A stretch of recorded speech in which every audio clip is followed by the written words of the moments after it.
আজকে আমার বোনের গায়ে হলুদ। মানে কীভাবে আমি অবশ্য এক্সপিরিয়েন্সটা বা ফিলিংসটা শেয়ার করবো আমি বুঝতেছি না। তারপরেও যদি বলি, মানে আমার যদি একটা হার্ট থাকে, আমি মনে করবো আমার একটা হার্ট নেই, কারণ আমার দুইটা হার্ট। একটা একটা আমার মেজো বোন আর একটা হচ্ছে আমার ছোটো বোন। দুইটা বোন দুইটা হার্ট মনে করি। এখন আমি বুঝতেছি না কীভাবে কী করবো, কারণ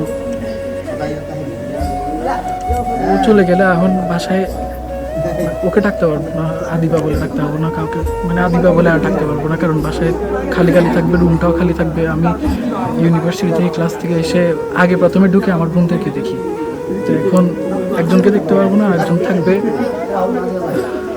সব মানায় নিতে হবে, কারণ এটা হচ্ছে দিদির বিধান, এটা হয়ে আসতেছে, তারপর মানায় নিতে হবে।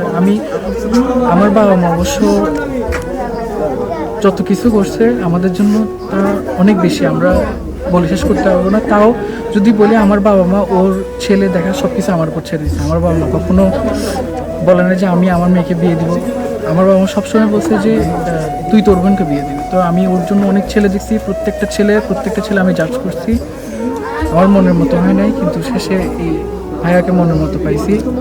তারপর ওর সাথে সব কিছু ঠিকঠাক হয়েছে, আলহামদুলিল্লাহ। আমার বোন এখন সুখী আছে, আমি চাই আমার বোন সবসময় সুখী থাকুক। ও দূরে থাকলেও সবসময় ওকে আমি দেখতে যাবো, ও আমার সাথেই থাকবে।